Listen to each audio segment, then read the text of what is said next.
ನಮಸ್ಕಾರ ವೀಕ್ಷಕರೇ, ಇವತ್ತಿನ ಪ್ರಚಲಿತಕ್ಕೆ ಸ್ವಾಗತ. ಎಸ್, ಇಂದು ಪ್ರಚಲಿತದಲ್ಲಿ ನಾವು ತೆಗೆದುಕೊಳ್ತಾ ಇರುವಂತಹ ವಿಷಯ ಹಲವಾರು ಸೇತುವೆಗಳು, ಬಹಳ ಮುಖ್ಯವಾಗಿ ಕರಾವಳಿ ಮಲೆನಾಡು ಜಿಲ್ಲೆಗಳಲ್ಲಂತೂ ಸೇತುವೆಗಳು ಅತ್ಯಮೂಲ್ಯವಾದದ್ದು, ಬಹಳ ಅಗತ್ಯವಾದದ್ದು, ಮತ್ತೊಂದು ಮೂಲಭೂತ ಸೌಕರ್ಯಗಳಲ್ಲಿ ಒಂದು ಅಂತ ಅನ್ನುವಂಥದ್ದು. ಆದರೆ ಈ ಸೇತುವೆಗಳ ನಿರ್ಮಾಣದಲ್ಲಿ ಆಗ್ತಾ ಇರುವಂತಹ ಒಂದಷ್ಟು ತೊಂದರೆಗಳು ಮತ್ತು ಅದರ ಒಂದು ನಿರ್ಮಾಣ ಕಾಮಗಾರಿಯ ಅವ್ಯವಸ್ಥೆಗಳ ಬಗೆಗೆ ಕೈಗನ್ನಡಿಯಂತೆ ನಿಂತಿರುವಂಥದ್ದು. ಎಸ್, ನಿನ್ನೆ ನಡೆದಿರುವಂಥ ಘಟನೆ ಮೂಲಾರಪಟ್ಟಣ ಸೇತುವೆಯ ಒಂದು ಕುಸಿತಕ್ಕೆ ಸಂಬಂಧಪಟ್ಟ ಹಾಗೆ. ಹಾಗಾಗಿ ಸೇತುವೆಗಳು ಹೇಳ್ತಾ ಇದ್ದೇವೆ, ಸಾಯುತ್ತಿದ್ದೇವೆ, ದಯವಿಟ್ಟು ಬದುಕಿಸಿ ಅಂತ.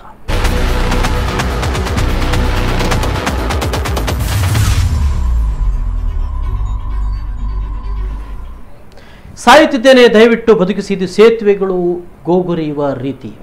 ಅಂದರೆ ಸೇತುವೆಗಳು ಅಂತನ್ನೋದು ಒಂದು ಊರಿನಿಂದ ಮತ್ತೊಂದು ಊರಿಗೆ, ಈ ಬದಿಯಿಂದ ಆ ಬದಿಗೆ, ಈ ಸಂಸ್ಕೃತಿಯಿಂದ ಆ ಸಂಸ್ಕೃತಿಯನ್ನು ಭೇದಿಸುವಂಥ, ಒಟ್ಟುಗೂಡಿಸುವಂಥ, ಜನರನ್ನ ಹೊತ್ತೊಯ್ಯುವಂಥ ಒಂದು ಸಾಧನ. ತನ್ನ ಬೆನ್ನಿನಲ್ಲಿ ಹಲವಾರು ಎಷ್ಟೇ ವಜನ್ಗಟ್ಟಲೆ ತೂಕವಿದ್ದರೂ ಭಾರವಿದ್ದರೂ ಕೂಡ ಅದನ್ನು ಸಾಗಿಸಲು ಸಹಾಯ ಮಾಡುವಂಥ ಈ ಒಂದು ಸೇತುವೆಗಳು ನಮ್ಮನ್ನ ಕರಾವಳಿ ಜಿಲ್ಲೆಗಳಲ್ಲಂತೂ ಬಹಳ ಅತಿ ಮುಖ್ಯವಾದಂಥ ಒಂದು ಮೂಲಭೂತ ಸೌಕರ್ಯ ಕೂಡ ಹೌದು.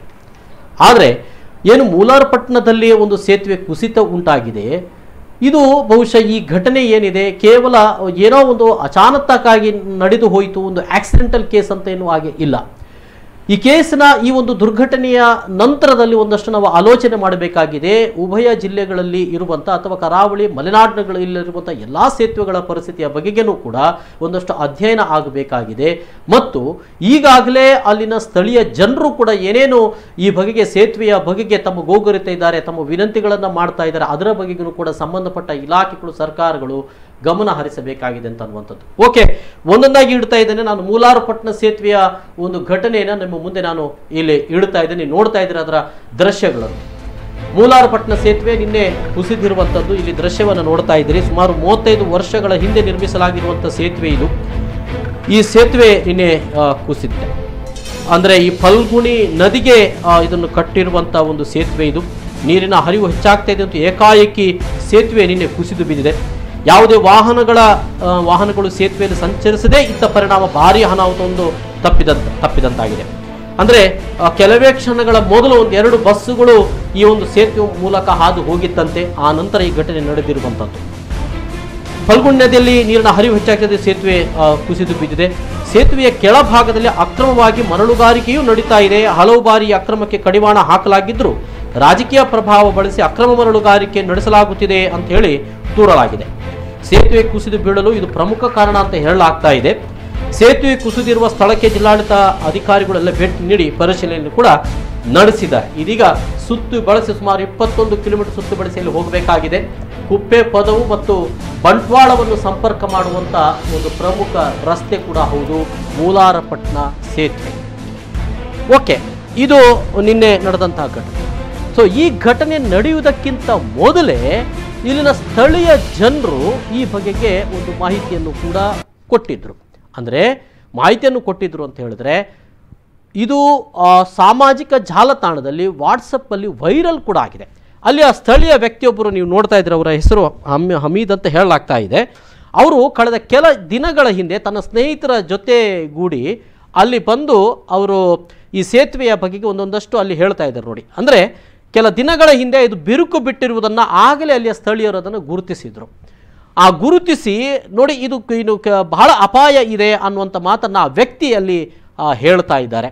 ಆ ವ್ಯಕ್ತಿ ಯಾವ ರೀತಿಯಲ್ಲಿ ಈ ಸೇತುವೆ ಬಿರುಕು ಬಿಟ್ಟಿದೆ ಅಂದರೆ, ಒಂದು ಬದಿಯಲ್ಲಿ ಅದರ ಏನು ಒಂದು ರೀತಿಯ ಸೀಳು ಬಿಟ್ಟಿರುವುದು ಜಾಸ್ತಿ ಆಗಿದೆ, ಮತ್ತೊಂದು ಕಡೆಯಲ್ಲಿ ಅದು ಅಂಟಿಕೊಂಡಿದೆ ಅಂತ ಅನ್ನುವಂಥದ್ದು. ಸೊ ಈ ಹಿನ್ನೆಲೆಯಲ್ಲಿ ಆ ವ್ಯಕ್ತಿ ಆಗಲೇ ಆತಂಕವನ್ನು ವ್ಯಕ್ತಪಡಿಸಿದ್ರು. ಇದು ಮುಂದಿನ ಕೆಲವೇ ದಿನಗಳಲ್ಲಿ ಸೇತುವೆ ಬಹಳ ಆತಂಕ ಇದೆ, ಸೇತುವೆಗೆ ಇದು ಬೀಳುವಂಥ ಪರಿಸ್ಥಿತಿಗೆ ಬರ್ತದೆ ಅಂತ ಅನ್ನುವಂಥದ್ದು ಈ ವ್ಯಕ್ತಿ. ಅಂದರೆ ಏನು ಮೂಲಾರಪಟ್ಟಣ ಸೇತುವೆ ಬಿದ್ದಿರುವುದಕ್ಕಿಂತ ಕೆಲವು ದಿನಗಳ ಹಿಂದೆಯೇ ಅಲ್ಲಿನ ಸ್ಥಳೀಯ ವ್ಯಕ್ತಿಯೊಬ್ಬ ಇದನ್ನು ಹೇಳ್ತಾ ಇದ್ದಾನೆ, ನೋಡಿ ಈ ರೀತಿ ಪರಿಸ್ಥಿತಿ ಆಗ್ತದೆ ಅಂತ ಹೇಳಿ. ಎಸ್, ಅವರು ಬ್ಯಾರಿ ಭಾಷೆಯಲ್ಲಿ ಮಾತಾಡ್ತಾ ಇದ್ದಾರೆ. ಅವ್ರು ಏನು ಹೇಳ್ತಾ ಇದ್ದಾರೆ ಕೇಳೋಣ. ಈ ಗ್ಯಾಪ್ ಟಚ್ ಆ ಗ್ಯಾಪ್ ಎಂದಂಗಡೆ പോയി അവിടെ ആ ഗ്യാപ്പ് എന്താണ് ആയോ ആ ഗ്യാപ്പ് എങ്ങനെ ഉണ്ട് ഇവിടെ വാ ആ ഗ്യാപ്പ്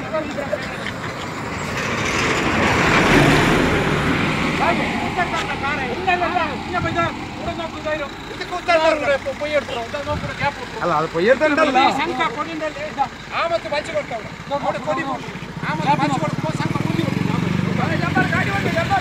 ಇದು ಕಾರ್ ಪ್ರೂಫ್ ಉಂಟು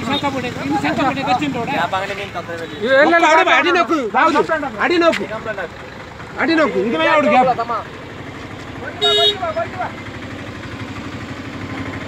ಕೊಯ್ಯರ್ತಿತ್ತು ಪೈಸೆ ಹಾಕಡೆ ಸಂಕ ತಲೆ ಕಡೆ ಈ ಗ್ಯಾಪ್ ಕಾಂಡ ಒಳಗಾಗಿದೆ, ಕುಸಿತ ಆಗಿದೆ. ಏನು ಭಾರಿ ಒಂದು ಅನಾಹುತ ಸಂಭವಿಸಬಹುದಾಗಿತ್ತು, ಆದರೆ ಏನೋ ಕ್ಷಣ ಮಾತ್ರದಲ್ಲಿ ಮಾತ್ರ ಅದು ತಪ್ಪಿ ಹೋಗಿದೆ. ಸೇತುವೆ ಬಿದ್ದು ಹೋಗಿದೆ, ನಡುವಿನ ಒಂದು ಪಿಲ್ಲರ್ ಬಿದ್ದಿದೆ, ಆಮೇಲೆ 2 ಸ್ಲ್ಯಾಬ್ಗಳು ಕೆಳಗೆ ನದಿಗೆ ಬಿದ್ದಿರುವಂಥದ್ದು.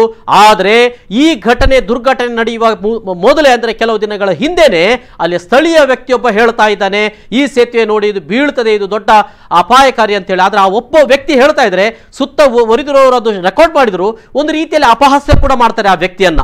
ಆದರೆ ಆ ವ್ಯಕ್ತಿ ಹೇಳ್ತಾ ಇರುವಂಥದ್ದು ಸತ್ಯ ಅಂತ ಅನ್ನೋದು ನಿನ್ನೆ ನಡೆದ ದುರ್ಘಟನೆಯಿಂದ ಬೆಳಕಿಗೆ ಬಂದಿರುವಂಥದ್ದು.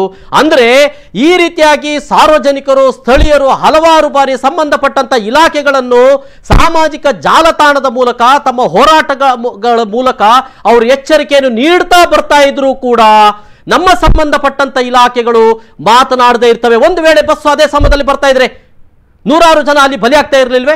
ಆ ಜೀವ ಹಾನಿಗಳಿಗೆ ಏನು ಹೇಳ್ತೀರಾ? ಹಾನಿ ಆದ ನಂತರ ನೀವು ಲಕ್ಷಗಟ್ಟಲೆ ಕೋಟಿಗಟ್ಟಲೆ ಪರಿಹಾರ ಕೊಡ್ತೀರಿ, ಆದರೆ ಹೋದ ಜೀವ ಬರಲಿಕ್ಕೆ ಸಾಧ್ಯ ಇದೆಯೇ? ಇದನ್ನ ಒಂದು ಘಟನೆ ನಡೆಯುವಂತ ಮೊದಲೇ ಜನರು ಹೇಳುವಾಗ ಯಾಕೆ ನಮ್ಮ ಸಂಬಂಧಪಟ್ಟಂತ ಆಡಳಿತ ಎಚ್ಚೆತ್ತುಕೊಳ್ಳಲಿಲ್ಲ ಅನ್ನುವಂಥ ಪ್ರಶ್ನೆ ಈ ರೀತಿಯಾದಂತಹ ಹಲವಾರು ಕಡೆಗಳಲ್ಲಿ ಆಗಿದೆ. ಎಸ್, ಇಲ್ಲಿ ಕೆಲವೊಂದು ಸುದ್ದಿಗಳನ್ನು ನಾನು ನಿಮ್ಮ ಮುಂದೆ ಇಡ್ತಾ ಇದ್ದೇನೆ. ಇನ್ನು ಹಲವಾರು ಸೇತುವೆಗಳು ಇದ್ದಾವೆ, ಇದ್ರ ಬಗ್ಗೆ ನಾನು ಹೇಳ್ತಾ ಇದ್ದೇನೆ. ಬಹುಶಃ ಈಗ ನಾನು ಮೊದಲಿಗೆ ತೋರಿಸ್ತಾ ಇರುವಂಥದ್ದು ಕಟೀಲು ಸೇತುವೆ ಏನಿದೆ, V4 ನ್ಯೂಸ್ನಲ್ಲಿ ನಾವು ಕೆಲವು ದಿನಗಳ ಹಿಂದೆ ಸುದ್ದಿಗೊಂದು ಗುದ್ದು ಮತ್ತು ಇತರ ಸುದ್ದಿಯಲ್ಲೂ ಕೂಡ ನಾವು ಹೇಳ್ತಾ ಬಂದಿದ್ದೇವೆ. ಕಟೀಲು ದುರ್ಗಾಪರಮೇಶ್ವರಿ ದೇವಸ್ಥಾನವನ್ನು ಸಂಪರ್ಕ ಮಾಡುವಂಥ ಈ ಸೇತುವೆ ಸುಮಾರು 1939ರಲ್ಲಿ ಆಗಿನ ಮೈಸೂರು ಸರ್ಕಾರದಲ್ಲಿ ದಿವಾನರಾಗಿದ್ದಂಥ ಮಿರ್ಜಾ ಮೊಹಮ್ಮದ್ ಇಸ್ಮಾಯಿಲ್ ಅವರು ಸೇತುವೆ ಲೋಕಾರ್ಪಣೆ ಮಾಡಿದ್ದು 73,200 ರೂಪಾಯಿಯಲ್ಲಿ ನಿರ್ಮಾಣ ಮಾಡಿದ ಸಂದರ್ಭ. ಆ ಸಂದರ್ಭದಲ್ಲಿ 73,200 ರೂಪಾಯಿ. ಇಂದಿಗೆ 79 ವರ್ಷವಾಗಿದೆ ಈ ಸೇತುವೆಗೆ. ಮೇಲ್ಭಾಗದಲ್ಲಿ ಅಲ್ಲಲ್ಲಿ ಹೊಂಡಗಳು ಬಿದ್ದಿದೆ, ಹಲವಾರು ಬಾರಿ ಇದನ್ನು ಮುಚ್ಚಲಾಗಿದೆ. ಸ್ಥಳೀಯವಾಗಿ ಅತ್ಯಂತ ಹಳೆಯ ಸೇತುವೆ ಇದು. ಮಂಗಳೂರಿನಿಂದ ಕಟೀಲು ಮತ್ತಿತರ ಕಡೆಗಳಿಗೆ ಸಂಪರ್ಕ ಕಲ್ಪಿಸುವಂತ ಸೇತುವೆ ಕೂಡ ಇದಾಗಿದೆ. ದಿನನಿತ್ಯ ಸಾವಿರಾರು ಜನರು ಈ ಸೇತುವೆ ಮೇಲೆಯಿಂದ ಸಂಚಾರ ಮಾಡ್ತಾ ಇದ್ದಾರೆ. ಸಾವಿರಾರು ಮಂದಿ ರಸ್ತೆಯನ್ನು ಅವಲಂಬಿಸಿದ್ದಾರೆ. ಅಗಲ ಕಿರಿದಾದಂಥ ಸೇತುವೆ, 2 ಕಡೆಗಳಿಂದ ವಾಹನ ಸಂಚರಿಸುವ ಸಂಚಾರ ಕಷ್ಟ ಸಾಧ್ಯವಾಗಿದೆ. ಈ ಸೇತುವೆಯ ಆಗಿನ ಧಾರಣಾ ಸಾಮರ್ಥ್ಯಕ್ಕೆ ಅನುಗುಣವಾಗಿ ನಿರ್ಮಿಸಲಾಗಿತ್ತು. ಇಂದು ವಾಹನಗಳ ಸಂಖ್ಯೆ ಅದಕ್ಕಿಂತ ಇನ್ನೂ ಜಾಸ್ತಿ ಆಗಿದೆ. ಇದರ ಪುನರ್ ನಿರ್ಮಾಣ ಕೂಡ ಆಗಬೇಕಾಗಿದೆ ಅನ್ನುವಂಥದ್ದು ನಾವು ಅವತ್ತೇ ಹೇಳಿದ್ದೇವೆ. ಇದರ ಪುನರ್ ನಿರ್ಮಾಣ ಆಗಬೇಕು ಅಂತ ಹೇಳಿ ಇನ್ನೂ ಕೂಡ ಸಂಬಂಧಪಟ್ಟಂತ ಇಲಾಖೆ ಎಚ್ಚೆತ್ತುಕೊಳ್ಳಲಿಲ್ಲ. ಪೊಳಲಿಯಿಂದ ಮುಲ್ಕಿಯ ಬಪ್ಪನಾಡುವರೆಗಿನ ರಾಷ್ಟ್ರೀಯ ಹೆದ್ದಾರಿಯಾಗಿಯೂ ಕೂಡ ಇದನ್ನು ಪರಿಗಣಿಸುವಂಥ ಸಾಧ್ಯತೆ ಇದೆ. ಇದಕ್ಕೆ ಸರ್ವೆ ಕಾರ್ಯ ನಡೆದಿದೆ ಅಂತ ಹೇಳಿ ಇತ್ತೀಚೆಗೆ ಸಂಸದರು ಕೂಡ ಹೇಳಿಕೆ ನೀಡಿದ್ರು. ಆಗಲಾದರೂ ಕೂಡ ಈ ಒಂದು ಸೇತುವೆಯ ಪುನರ್ ನಿರ್ಮಾಣ ಆಗಬಹುದೇ ಅಂತ. ಆದರೆ ಅದಕ್ಕಿಂತ ಮೊದಲೇ ದುರ್ಘಟನೆ ನಡೆದರೆ ಏನು ಮಾಡ್ತೀರಾ? ನಾನು ನಿಮಗೆ ತೋರಿಸ್ತಾ ಇರುವಂಥದ್ದು ವೇಣೂರು ಸೇತುವೆ. ವೇಣೂರು ಸೇತುವೆ ಏನಿದೆ, ಇದರ ಒಂದು ಇಮೇಜ್ ಮಾತ್ರ ಸಿಕ್ಕಿದೆ. ಇದು ಕೂಡ ಮುಳುಗು ಸೇತುವೆ ಆಗಿಬಿಟ್ಟಿದೆ. ಇದು ಕೂಡ ಎತ್ತರ ಆಗಬೇಕಾದಂಥ ಪರಿಸ್ಥಿತಿ ಇದೆ. ಈ ಹಿಂದೆ ಕೂಡ ನಾವು ಇದನ್ನು ಸುದ್ದಿ ಮಾಡಿದ್ದೆವು. ಇನ್ನು ಗುರುಪುರ ಸೇತುವೆ ರಾಷ್ಟ್ರೀಯ ಹೆದ್ದಾರಿ ಆಗಿರುವಂಥದ್ದು. ಅದಕ್ಕಿಂತ ಭಾಳ ಮುಖ್ಯವಾಗಿ ನಾನು ಹೇಳಬೇಕಾಗಿರುವಂಥದ್ದು ಪಾಣೆಮಂಗಳೂರಿನ ಉಕ್ಕಿನ ಸೇತುವೆಗೆ 104 ವರ್ಷ ಆಗಿದೆ. ಇದು ಬ್ರಿಟಿಷರ ಕಾಲದ ಸೇತುವೆ. ಈ ಹಿಂದೊಮ್ಮೆ ರಾಷ್ಟ್ರೀಯ ಹೆದ್ದಾರಿ ನವೀಕರಣ ಆಗುವಾಗ ಹೊಸ ಸೇತುವೆಯನ್ನು ನಿರ್ಮಾಣ ಮಾಡಲಾಯಿತು. ಆ ಸಂದರ್ಭದಲ್ಲಿ ಒಂದೊಮ್ಮೆ ಭಾರೀ ಘನವಾಹನಗಳು, ಗ್ಯಾಸ್ ಟ್ಯಾಂಕರ್ಗಳನ್ನು ಸೇರಿಸಿ ಭಾರೀ ಘನವಾಹನಗಳು ಸಂಚಾರ ಮಾಡ್ತಾ ಇದ್ದಂಥ ಒಂದು ಪಾಣೆಮಂಗಳೂರು ಸೇತುವೆ ಪುಣ್ಯಕ್ಕೆ ನೋಡಿ ಏನೂ ಆಗಲಿಲ್ಲ. 35 ವರ್ಷದ ಹಿಂದೆ ಕಟ್ಟಿದಂಥ ಮೂಲಾರಪಟ್ಟಣ ಸೇತುವೆಯಲ್ಲಿ ಒಂದು ವೇಳೆ ಅದೇ ಟ್ಯಾಂಕರ್ಗಳು ಹೋಗ್ತಾ ಇದ್ರೆ ಏನಾಗ್ತಿತ್ತು? 30 ಕಟ್ಟಿದಂಥ ಒಂದೇ ವರ್ಷದಲ್ಲಿ ಆ ಮೂಲಾರಪಟ್ಟಣ ಸೇತುವೆ ಮುರಿದು ಬೀಳಬೇಕಿತ್ತು. ಆದರೆ ಪಾಣೆಮಂಗಳೂರು ಸೇತುವೆ ಬ್ರಿಟಿಷರ ಕಾಲದಲ್ಲಿ ಕಟ್ಟಿದಂಥ ಸೇತುವೆ 104 ವರ್ಷ ಆಯಿತು. 104 ವರ್ಷದ ಆ ಒಂದು ಸೇತುವೆಯಲ್ಲಿ ಈಗಲೂ ಕೂಡ ಅದು ಇದೆ. ಈಗಲೂ ಅಲ್ಲಿ ಬಸ್ಸುಗಳು ಮತ್ತು ಕೆಲವು ಮರಳು ತುಂಬಿದ ಲಾರಿಗಳು ಈಗಲೂ ಪಾಣೆಮಂಗಳೂರು ಸೇತುವೆಯಲ್ಲಿ ಸಂಚಾರ ಮಾಡ್ತಾ ಇದೆ. ಏನೂ ಆಗಲಿಲ್ಲ, ಪಾಣೆಮಂಗಳೂರು ಸೇತುವೆ ಗಟ್ಟಿಯಾಗಿದೆ. ಹಾಗಿದ್ರೆ 100 ವರ್ಷಗಳ ಹಳೆಯ ಸೇತುವೆಗಳು ಈಗಲೂ ಇವೆ. 35 ವರ್ಷ 30 ವರ್ಷ ಹಿಂದಿನ ಮೊನ್ನೆ ಕಟ್ಟಿದ ಸೇತುವೆಗಳು ಕುಸಿದು ಬೀಳ್ತವೆ ಅಂತ ಹೇಳಿದ್ರೆ ಇದರ ಅರ್ಥ ಏನು? ನಮ್ಮ ನಿರ್ಮಾಣ ಕಾಮಗಾರಿಯ ಅವ್ಯವಸ್ಥೆಗೆ ಹಿಡಿದಂಥ ಕೈಗನ್ನಡಿ ಅಲ್ವೇ ಅಂತನ್ನುವಂಥದ್ದು ಇದು ಪ್ರಶ್ನೆ. ಎಸ್, ನನ್ನ ಜೊತೆಗೆ ಈ ಸಂದರ್ಭದಲ್ಲಿ ಚರ್ಚೆ ಮಾಡಲಿಕ್ಕಾಗಿ ಇಬ್ಬರು ಅತಿಥಿಗಳಿದ್ದಾರೆ. ಒಬ್ಬರು ಬಿ ಲಕ್ಷ್ಮೀಶ ಯಡಿಯಾಲ್ ಅವರು ಹಿರಿಯ ನಿವೃತ್ತ ಇಂಜಿನಿಯರು, NITKಯಲ್ಲಿ ಸೇರಿದಂತೆ PWD ಮತ್ತು ರಾಷ್ಟ್ರೀಯ ಹೆದ್ದಾರಿ ಪ್ರಾಧಿಕಾರಕ್ಕೂ ಕೂಡ ಹಲವಾರು ತಮ್ಮ ಇಂಜಿನಿಯರಿಂಗ್ ಸ್ಟ್ರಕ್ಚರನ್ನು ಹೇಳಿಕೊಟ್ಟವರು, ಹಿರಿಯರು. ಅವರು ನಮ್ಮ ಜೊತೆಗಿದ್ದಾರೆ. ಈ ಸೇತುವೆಗಳ ಒಂದು ಯಾವ ರೀತಿಯಾದಂಥ ಇಂಜಿನಿಯರಿಂಗ್ ಇರಬೇಕು ಅನ್ನೋದನ್ನು ನಮ್ಮ ಜೊತೆಗೆ ಅವರು ಮಾಹಿತಿ ಕೊಡ್ತಾರೆ. ಜೊತೆಗೆ ನಮ್ಮ ಜೊತೆಗೆ ರಾಷ್ಟ್ರೀಯ ಹೆದ್ದಾರಿಯ ವಿಚಾರದ ಬಗೆಗೆ ಹೋರಾಟ ಮಾಡ್ತಾ ಇರುವಂಥ, ಭಾಳ ಮುಖ್ಯವಾಗಿ ರಾಷ್ಟ್ರೀಯ ಹೆದ್ದಾರಿ 169ರಲ್ಲಿ ಅದರ RT ಹೋರಾಟಗಾರರು ಹೌದು, ಮತ್ತು ಅಲ್ಲಿಯ ಸಮಸ್ಯೆಗಳ ಬಗೆಗೆ ಹೋರಾಟವನ್ನು ಮಾಡಲಿಕ್ಕಾಗಿ ಒಂದು ಸಮಿತಿ ಮಾಡಿದ್ದಾರೆ. ಅದರ ಅಧ್ಯಕ್ಷರಾಗಿರುವಂಥ ಸುಧಾಕರ್ ಪೂಂಜಾ ಅವರು ಕೂಡ ನಮ್ಮ ಜೊತೆಗಿದ್ದಾರೆ. ಕಾರ್ಯಕ್ರಮಕ್ಕೆ ಸ್ವಾಗತ ಸರ್. ಲಕ್ಷ್ಮೀಶ್ ಯಡಿಯಾಲ್ ಅವರು ಸರ್, ಸ್ವಾಗತ ಕಾರ್ಯಕ್ರಮಕ್ಕೆ. ಸುಧಾಕರ್ ಪೂಂಜಾ ಅವರು, ಏನು ಹೇಳ್ತೀರಿ ಈ ಘಟನೆ ಬಗ್ಗೆ? ಬಹುಶಃ ಎಲ್ಲ ಒಂದು ಸಂಕ್ಷಿಪ್ತವಾಗಿ ನಾನು ಕೆಲವು ವಿಚಾರಗಳನ್ನು ಇಟ್ಟಿದ್ದೇನೆ, ಏನು ಹೇಳ್ತೀರಿ? ನೋಡಿ, ನಿನ್ನೆ ಕುಸಿತ ಆದಂಥ ಒಂದು ಮುಲಾರ್ಪಟ್ಟ ಸೇತುವೆ, ಇದು ಸ್ವಾತಂತ್ರ್ಯ ನಂತರ ಕಟ್ಟಿದ್ದು, ಸ್ವಾತಂತ್ರ್ಯ ಸಿಕ್ಕಿದ 25 ವರ್ಷ ನಂತರ ಕಟ್ಟಿದ ಸೇತುವೆ. ಈ ಗುರುಪುರ ಸೇತುವೆ ಏನಿದೆ, ಸ್ವಾತಂತ್ರ್ಯ ಸಿಗುವ 25 ವರ್ಷ ಮೊದಲು ಕಟ್ಟಿದ ಸೇತುವೆ. ಎಷ್ಟು ಅಜಗಜಾಂತರ ನೋಡಿ. 35 ವರ್ಷದ ಸೇತುವೆ. ಬಹುಶಃ ನಾನು ಪತ್ರಿಕೆಯಲ್ಲಿ ಓದಿದ ಪ್ರಕಾರ ಗುಂಡೂರಾವ್ ಅವರು ಮುಖ್ಯಮಂತ್ರಿಯಾಗಿ ಉದ್ಘಾಟನೆ ಮಾಡಿದ್ದು. ನಿನ್ನೆ 24 ಗಂಟೆ ಕಳೆಯಿತು, ಕೊಲ್ಯಾಪ್ಸ್ ಆಗಿ ಕುಸಿತ ಬಿದ್ದು ಹೋಗಿದೆ. 2 ಸ್ಪ್ಯಾನ್ ಮತ್ತು 1 ಪಿಲ್ಲರ್. ಬಹುಶಃ ಇವತ್ತು ಒಂದು ದೊಡ್ಡ ವಿಷಯವೇ ಅಲ್ಲದು. ನಮ್ಮ ಜಿಲ್ಲಾಡಳಿತ ಆಗಲಿ, ರಾಜಕೀಯ ನೇತಾರರಿಗೆ ಅಥವಾ ನಮ್ಮ ಜನಪ್ರತಿನಿಧಿಗಳಿಗಾಗಲಿ, ಪಾಣೆಮಂಗಳೂರು ಸೇತುವೆ ಕಟ್ಟಿದ್ದು ಯಾವುದರಲ್ಲಿ? ಕಲ್ಲಲ್ಲಿ ಅಲ್ವಾ ಸರ್? ಕಂಬಗಳನ್ನ ಹಾಕಿ ಕಟ್ಟಿದ್ದು. ಅದು 100ಕ್ಕೂ ಮಿಕ್ಕಿ ವರ್ಷ ತಾಳಿ ಮತ್ತೆ ಅದನ್ನು ಡೆಮಾಲಿಷ್ ಮಾಡಿ ಹೊಸ ಕಟ್ಟಿದೆ. ಅದು ಇಟ್ಟಿಗೆಯಲ್ಲಿ ಕಟ್ಟಿದ್ದು. ನೋಡಿ, ನಿನ್ನೆ ಬ್ರಿಡ್ಜು ಏನು ಸುದ್ದಿ ಮಾಡ್ಲಿಲ್ಲ ಅಂದ್ರೆ ಅದ್ರಲ್ಲಿ ಏನು ಜನರಿಗೆ ಆಪತ್ತು ಬರ್ಲಿಲ್ಲ. ಆಪತ್ತಾಗಿದ್ರೆ ಇವತ್ತು ಬಹಳ ದೊಡ್ಡ ಇಶ್ಯೂ ಆಗ್ತಾ ಇತ್ತು ಅದು. ಆದ್ರೂ ನಮ್ಮ ಜನಪ್ರತಿನಿಧಿಗಳಾಗ್ಲಿ ಸುಮ್ಮನೆ ಒಂದು ಭೇಟಿ ಕೊಡುದು, ಅದು ಏನ್ ಹೇಳ್ತೇವೆ ನಾವು, ಸಾಂದರ್ಭಿಕವಾಗಿ ಒಂದು ಭೇಟಿ ಕೊಟ್ಟು ಅದು ಜಿಲ್ಲಾಧಿಕಾರಿ ಈಗ ಭೇಟಿಗೆ ನೋಡಿದೀವಿ ನಾವು. ಇದೆಲ್ಲ ಬಹುಶಃ 35 ವರ್ಷದ ಬ್ರಿಡ್ಜ್ ಬೀಳುದಂದ್ರೆ ಇದು ಆಗ್ಲೂ ಭ್ರಷ್ಟಾಚಾರ ನಡೆದಿತ್ತು ಇದರಲ್ಲಿ, ಬ್ರಿಡ್ಜ್ ಕಟ್ಟುದ್ರಲ್ಲಿ. ಒಂದನೇದಾಗಿ. ಎರಡನೇದಾಗಿ ನಾನು ಪೇಪರಲ್ಲಿ ಓದಿದ ಪ್ರಕಾರ ಇದು ಸ್ಯಾಂಡ್ ಮಾಫಿಯಾ, ಮರಳು ತೆಗೆದು ಅದರ ಕಂಬದ ಬುಡ ಎಲ್ಲ ಕಾಣ್ತದೆ. ಅದರಿಂದಾಗಿ ಮಳೆಗೆ ಕೊಚ್ಚಿ ಹೋಗಿ ಬುಡ ಕಿತ್ತು ಹೋಗಿ ಬಹುಶಃ ಸ್ಪ್ಯಾನ್ಗಳು ಬೇರ್ಪಟ್ಟು ಆಗಿರ್ಬೋದು. ಸೊ ಇಷ್ಟು ಘಟನೆ ಅಂತ ಹೇಳ್ತೀರಿ. ಓಕೆ ಸರ್, ಇಲ್ಲಿ ಒಂದು ಸೇತುವೆ ನಾನು ಹೇಳಿದೆ, ಬೇರೆ ಬೇರೆ ಉದಾಹರಣೆಗಳು ನಿಮ್ಗೆ ಎಕ್ಸಾಂಪಲ್ಸ್ ಎಲ್ಲ ಹೇಳಿದೆ. പക്ഷെ ಈ ಸೇತುವೆ ಈ ಕುಸಿದು ಬೀಳಲಿಕ್ಕೆ ಏನು ಕಾರಣಗಳಾಗಿರ್ಬೋದು ಅಂತ ಈಗ ಇನ್ನೂ ತನಿಖೆ ಆಗಬೇಕು, ಅದು ಬೇರೆ ಪ್ರಶ್ನೆ. ಏನು ಹೇಳ್ತೀವಿ? ಈ ಸೇತುವೆಗಳಲ್ಲಿ ಇಲಾಖೆದು ಪ್ರಾಮುಖ್ಯವಾದ ಕೆಲಸ ಅದು. ಆ ಸಮಯದಲ್ಲಿ ನನಗೆ ತಿಳಿದಿರುವ ಹಾಗೆ ಅದು ಲೋಕೋಪಯೋಗಿ ಇಲಾಖೆಯಿಂದ ಆಗಿರುವ ಸೇತುವೆ ಅಂತ ಕಾಣ್ತದೆ. ಆ ನಂತರ ಈ ಜಿಲ್ಲಾ ಪಂಚಾಯಿತು, ಜಿಲ್ಲಾ ಪರಿಷತ್ ಎಲ್ಲ ಆದದ್ದು. ಲೋಕೋಪಯೋಗಿ ಇಲಾಖೆಯಲ್ಲಿ ಸೇತುವೆಯ ಒಂದು ಮೊತ್ತಕ್ಕನುಸಾರವಾಗಿ ಅದರ ಸ್ಯಾಂಕ್ಷನ್ ಆಗಬೇಕು, ಸರ್ಕಾರ ನಿಯಮ. ಸೊ ಹಾಗೆ ಆಗುವಾಗ ಈ ಸೇತುವೆಗಳನ್ನು ಆ ಪ್ರಾಧಿಕಾರದಲ್ಲಿ ಅಂದರೆ ಆ ಇಲಾಖೆಯಲ್ಲಿ ಅವರು ಅದನ್ನು ಸ್ಯಾಂಕ್ಷನ್ ಮಾಡಿ ಅದನ್ನು ಗುತ್ತಿಗೆದಾರರಿಗೆ ವಹಿಸಿಕೊಡ್ತಾರೆ. ಗುತ್ತಿಗೆದಾರರಿಗೆ ವಹಿಸಿಕೊಟ್ಟ ನಂತರ ಆ ಕಾಮಗಾರಿಯನ್ನು ಆ ಉಪವಿಭಾಗದ ಕಚೇರಿಯಿಂದ ಎಕ್ಸಿಕ್ಯೂಟಿವ್ ಇಂಜಿನಿಯರ್ ಒಂದು ಸುಪರ್ತಿಯಲ್ಲಿ, ಸೂಪರ್ಡ್ ಇಂಜಿನಿಯರ್ನ ಮೇರು ಉಸ್ತುವಾರಿಯಲ್ಲಿ, ಮುಖ್ಯ ಇಂಜಿನಿಯರ ಅವಗಾಹನೆಯಲ್ಲಿ ಎಲ್ಲ ಸೇತುವೆಗಳು ನಡೆಯಬೇಕು. ಅಲ್ಲದೆ ಸರ್ಕಾರದ ನಿಯಮ ಏನುಂಟಂತ ಕೇಳಿದರೆ ನಾವು ಸ್ವಲ್ಪ ಬೆಚ್ಚಿ ಬೀಳಬೇಕಾಗ್ತದೆ. ಏನು ಹೇಳಿದರೆ, ಎಲ್ಲ ಸೇತುವೆಗಳನ್ನು ಪ್ರೀ ಮನ್ಸೂನ್ ರಿಪೋರ್ಟನ್ನು ಸರ್ಕಾರ ತರಿಸಿಕೊಳ್ಬೇಕು. ಎಲ್ಲ ಸೇತುವೆಗಳನ್ನು ಅದು ಆಯಾಯ ಇಲಾಖೆಯಿಂದ ತೆಗೆಸಿಕೊಳ್ಬೇಕು. ಅಂದರೆ ಈ ಸೇತುವೆಯು ಮಳೆಗಾಲದಲ್ಲಿ ನಮ್ಮ ಉಪಯೋಗವನ್ನು ಸಾರ್ವಜನಿಕ ಹಿತದೃಷ್ಟಿಯಿಂದ ಮಾಡಬಹುದು ಎನ್ನುವ ಒಂದು ವ್ಯಾಖ್ಯಾನವನ್ನು ಇಲಾಖೆಯಿಂದ ಸರ್ಕಾರ ಪಡ್ಕೊಳ್ಬೇಕು. ಇದನ್ನು ಜೂನಿನ ತಿಂಗಳ ಒಳಗಡೆಯಲ್ಲಿ 30ರ ಒಳಗಡೆಯಲ್ಲಿ ಇನ್ನು ಜೂನ್ 30 ಆಗಲಿಲ್ಲ. ಹೌದು. ಅವ್ರು ಆಗ ಈ ವರ್ಷ ಮಳೆ ಸ್ವಲ್ಪ ಬೇಗ ಬಂದಿದೆ. ಹೌದು. ಹಾಗೆ ಜೂನ್ 30ರೊಳಗೆ ಅದು ಸರ್ಕಾರದ ಹತ್ರ ಇರಬೇಕು. ಅದರಲ್ಲಿ ಏನಾದರೂ ನ್ಯೂನತೆಗಳಿದ್ರೆ ಅಂದ್ರೆ ಇದು ಸಂಚಾರವನ್ನು ಸಹ ಇದು DC ಅವರ ಮುಖಾಂತರ ನಿರ್ಬಂಧಿಸುವ ಅಧಿಕಾರ ಸರ್ಕಾರಕ್ಕಿದೆ. ಓಕೆ. ಸೊ ಹಾಗೆ ಆ ಒಂದು ಪರಿಶೀಲನೆಯನ್ನು ಈಗ ಎಷ್ಟು ಮಾಡ್ತಾ ಇದ್ದಾರೆ, ಎಷ್ಟು ವರದಿಯ ಪ್ರಕಾರ ಇಷ್ಟು ಸೇತುವೆಗಳು ಜನರಿಗೆ ಸಾರ್ವಜನಿಕರಿಗೆ ಉಪಯೋಗದಲ್ಲಿದೆ ಎನ್ನುವುದನ್ನು ನಾವು ಇವತ್ತು ಪುನಃ ಪರಿಶೀಲಿಸಬೇಕಾಗಿದೆ. ಇದು ಮಾತ್ರ ಅಲ್ಲ, ಸೇತುವೆಯ ಮಳೆಗಾಲ ಮುಗಿದ ನಂತರ ಪೋಸ್ಟ್ ಮಾನ್ಸೂನ್ ರಿಪೋರ್ಟ್ ಅನ್ನುವುದನ್ನು ಸಹ ಸರ್ಕಾರ ತರಿಸ್ಕೊಳ್ಬೇಕಾಗಿದೆ. ಸೊ ಅಂದರೆ ಮಳೆಗಾಲದಲ್ಲಿ ಇದಕ್ಕೆ ಏನು ಡ್ಯಾಮೇಜ್ ಆಗಲಿಲ್ಲ, ಮುಂದಿನ ದಿನಗಳಲ್ಲಿ ನೀವು ಉಪಯೋಗಿಸಿ ಅಂತ. ಇದು ಪ್ರತಿ ವರ್ಷಕ್ಕೆ ನಡೆಯುವಂಥ ಒಂದು ಸರ್ಕಾರದ ಒಂದು ಕಾರ್ಯಕ್ರಮ.